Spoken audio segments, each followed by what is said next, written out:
Let's start the class. This is what Article 20. Article 20, first question in your prelims will come from this heading itself. Protection in respect of conviction for offences. The single article, single fundamental right which is available to exclusively for the accused persons. You can say like that, है ना? This is for the person. These rights, Article 20 in form of 20 clause 1, clause 2 and clause 3. In form of these three sub clauses, it provides you three fundamental rights. It provides you three fundamental rights, and these all rights are available to the person who is facing some criminal charges. That is he is the accused of this. तो ध्यान रखना, accused को connect कर लीजिए article 20 और accused को, बस इतना ध्यान रखिएगा. अदरवाइज आपसे जो पहला क्वेश्चन पूछा जाएगा वो यही पूछा जाएगा, which article deals with the protection from the conviction etc. 20 clause 1 पढ़िए अच्छे तरीके से, यहाँ से आपको काफ़ी कुछ मिलेगा. This is article 20 clause 1. यहाँ से स्टार्ट करते हैं हम लोग. And for that purpose to understand this please write down a term ex post facto law. Ex post facto law क्या है इसको समझिए पहले. एक्स पोस्ट फैक्टो लॉ का मतलब होता है कि any law which imposes penalty retrospectively.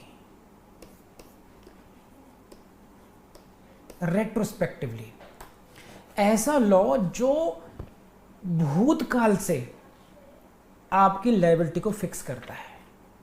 क्या मतलब है इस बात का? Try to understand this. You did some act in the past, suppose in 2018. Suppose what was that?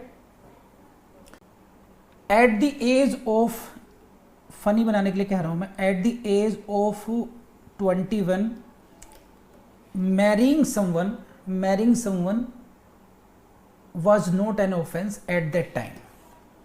If you are 21, if you are a male at the age of 21, it is no offense.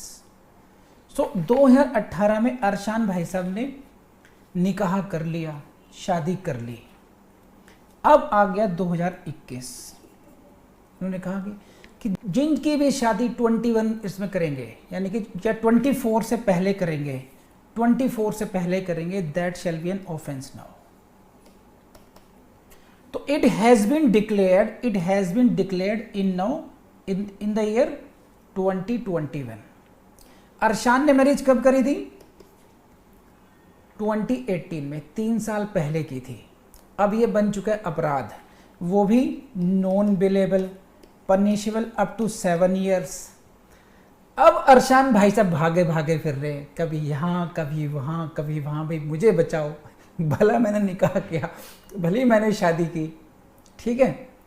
तो इसको कोई भला मानुस मिल गया, उसने कहा शांत रहो, तुम्हारे प्रोटेक्शन के लिए है 20 clause 1. कॉन्स्टिट्यूशनल राइट है, तुम्हारा फंडामेंटल राइट है, यू आर सेफ. पक्का तो पढ़ो 20 clause 1. अब तुम्हें समझ में आएगा. No person shall be convicted for any offence. किसी भी व्यक्ति को कन्विक्ट नहीं किया जाएगा उस अपराध के लिए, समझे, except for the वॉलेशन of law in force at the time of the commission of the act itself. जिस समय आपने अपराध किया था, जिस समय वो आपने एक्ट किया है, marrying, act of marriage, if that act was not an offense at that time, you cannot be convicted for that offense. It means you can be convicted only for the act which is at present an offense. जिस समय वो act किया गया, eight the time when the act is done, when that act is an offence. जो act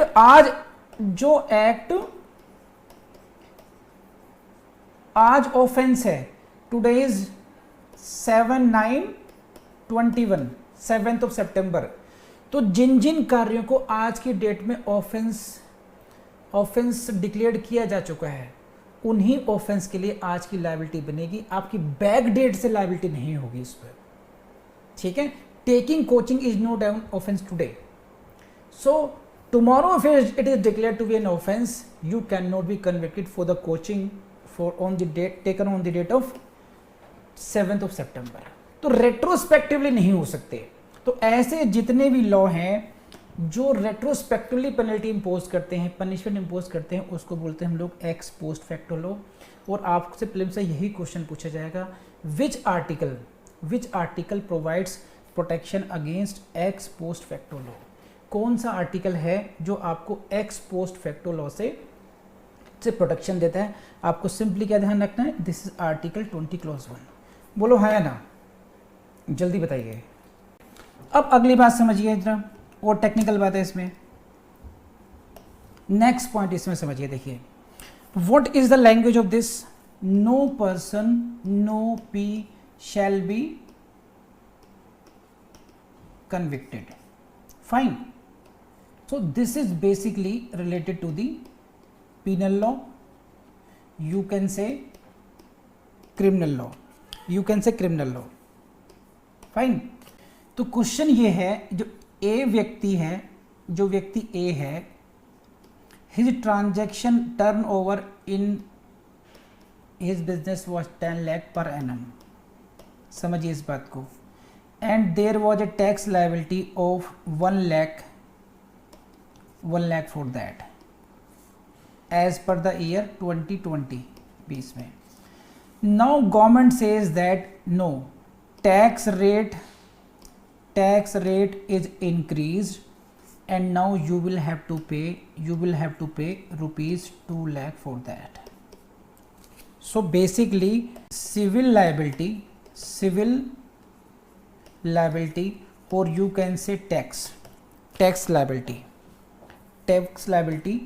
is imposed retrospectively।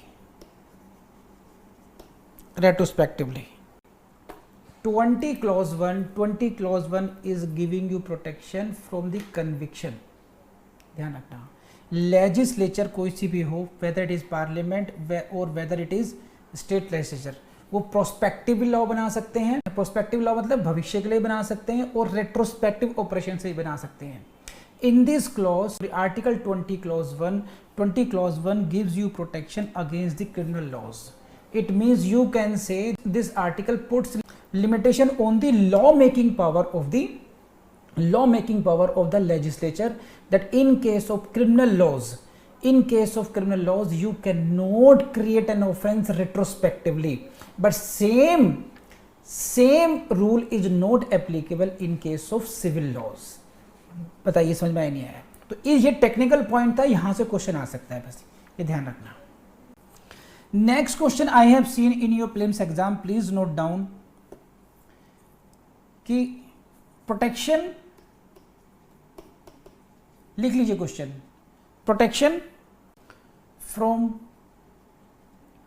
X post facto laws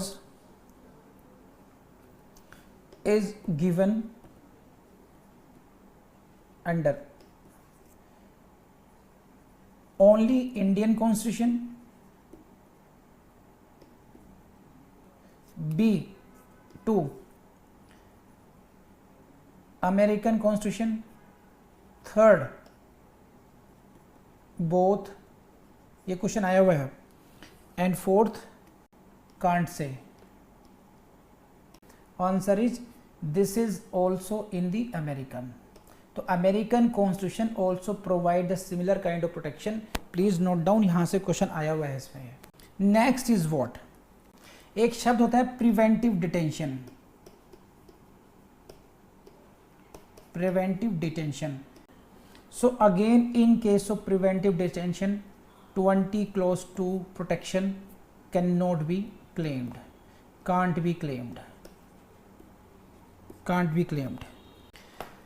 so again protection is from the conviction, please see the language। no person shall be convicted of any offence which is, तो बाकी आप समझते हैं। तो question यहाँ पर ये है, जो मेन पॉइंट है यहाँ पर, the protection is against the conviction. अब इसी से रिलेटेड एक क्वेश्चन और आता है इस पे, ये क्या है, इसको ऐसे समझिए आप लोग, ये है भाई साहब एक्स, ठीक, दुर्दांत अपराधी, चल रहा है ट्रायल, मतलब trial was in process. Meanwhile, the procedure of the trial is changed now. Meanwhile, new updated CRPC comes into existence. Fine. Now, state proposes to prosecute him as per the new CRPC now. Are you getting this point? This gentleman is accused of an offense. He is facing trial now. In between, criminal procedural law it changed. Now he is supposed to be tried in a different trial procedure, to which he objects and takes the defense of Article 20 clause 1 कि I am protected by the Article 20 clause 1. You cannot change the procedure in between for me, because you cannot give the retrospective effect to the criminal procedure law, whether his objection will be sustained or not. आप मेरी बात समझ गए? अगर समझ गए तो answer कीजिए, come on. Offense was committed on 23rd March 2018. The offense was committed on this date, ठीक। There was a trial procedure 1. Now in 2021 trial procedure is 2. Accused says, when I committed this act at this time, I should not be subjected to this procedure. I should not be subjected to the change procedure. Accused कहता है जिस समय मैंने अपराध किया था, जिस time पर मैंने वो अपराध किया था, आप उसी समय के लिए जो प्रोसीजर था, that should be adopted in my case. जो चेंज ट्रायल प्रोसीजर है, जो न्यू ट्रायल प्रोसीजर है, that should not be applied to in my case. तो ध्यान रखना, the protection is from the conviction. Protection, what I am saying, protection is from conviction, not from trial, not from trial। यहां से question आएगा, आपको फंसेंगे आप लोग, ध्यान रखना। Protection is not from trial, it means retrospectively trial procedure change हो सकता है। Eight the time of commission of the offence, जो ट्रायल था उसको छोड़ करके सब्सिक्वेंटली कोई न्यू अगर वादा, तो वो आप पर अप्लाई हो सकता है। यू कैन नॉट से कि you should be tried only as per the procedure as was in force at the time when I committed an offence. आप ये कह सकते हैं कि मेरा ऑफेंस नहीं था, you can not prosecute me, but you can not से ट्रायल प्रोसीजर को चेंज कर सकते हैं। ट्रायल प्रोसीजर को प्रोटेक्शन नहीं है आपका ये। तो क्या हो सकता है, ट्रायल प्रोसीजर चेंज हो सकता है, ठीक है। सिविल लाइबिलिटी रेट्रोस्पेक्टिवली इंपोज की जा सकती है, उसका कोई प्रोटेक्शन नहीं है। What is that, the offence retrospectively create नहीं किया जा सकता। तीन बातें समझिए, रेट्रोस्पेक्टिवली ऑफेंस क्रिएट नहीं कर सकते, एक बात। रेट्रोस्पेक्टिवली सिविल लाइबिलिटी क्रिएट की जा सकती है, दो बातें। रेट्रोस्पेक्टिवली ट्रायल प्रोसीजर चेंज हो सकता है, तीन बातें। ये तीन बातें याद रख लीजिए, आपका कल्याण इसी से हो जाएगा। आर्टिकल 20 क्लॉज 1 याद रख लीजिए, और protection from ex post facto laws ये याद रख लीजिए। अब बताइए, 5 बातें बताई मैंने, इससे ज़्यादा कुछ है नहीं इसमें ज़्यादा। इसमें केस लॉ है, लिख लीजिए,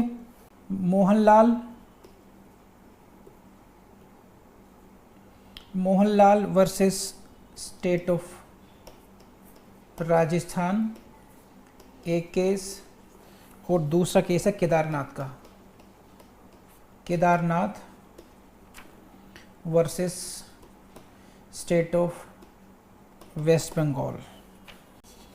नेक्स्ट पॉइंट समझिए, nor be subjected to a penalty greater than that which might have been inflicted under the law in force at the time of the commission of the offense, nor he be subjected to a penalty greater।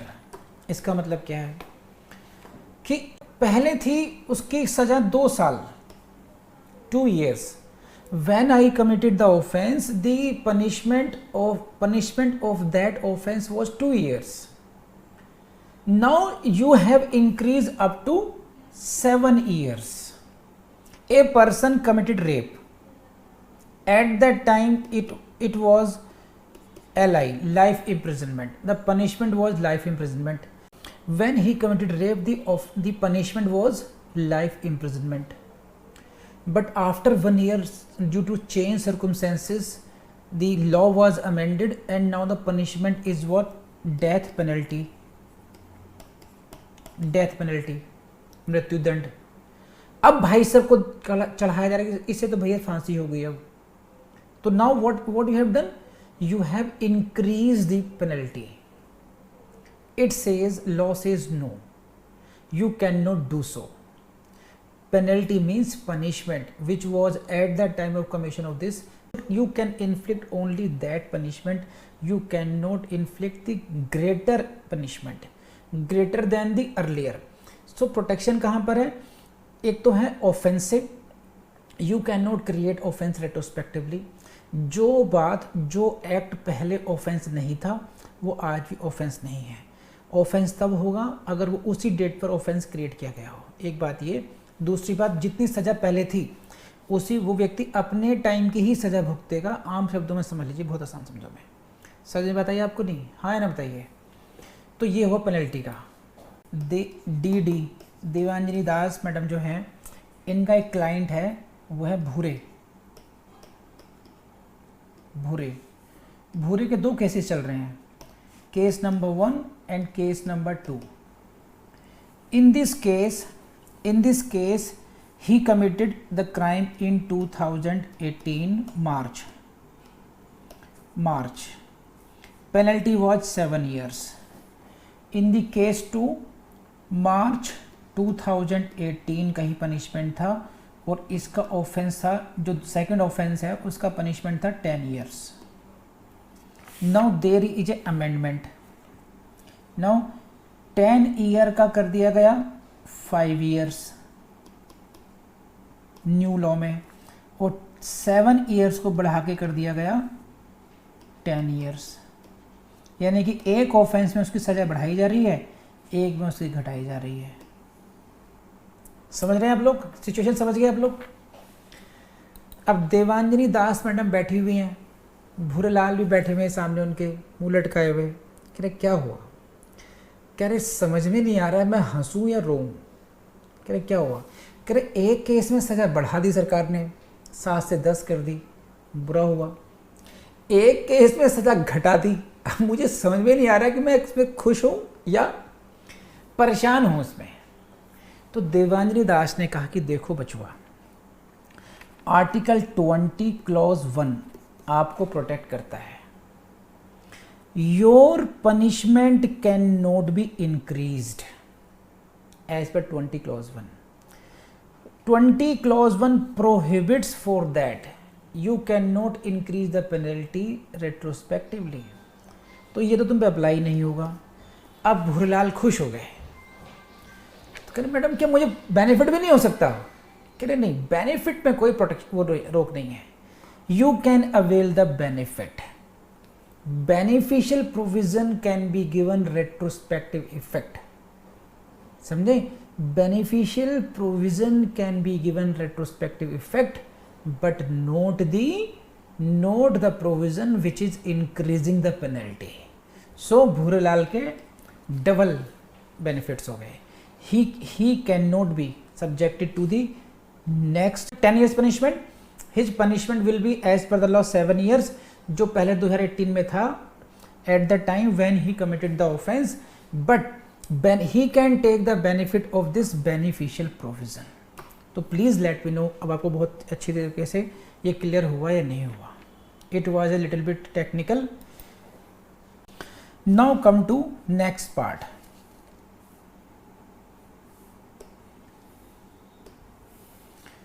20 clause 2, no person shall be prosecuted and punished for the same offense.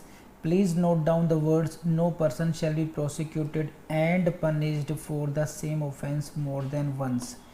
इसको कहते हैं, यहाँ पे लिख लीजिए please जरा बस, protection against double जियोपैर्डी। Double जियोपैर्डी ये लिख लीजिए। Which article provides protection against the double jeopardy? That is what the article 20 clause 1. General concept समझ लीजिए फिर समझ में आ जाएगा। क्या शब्द है? Same offence.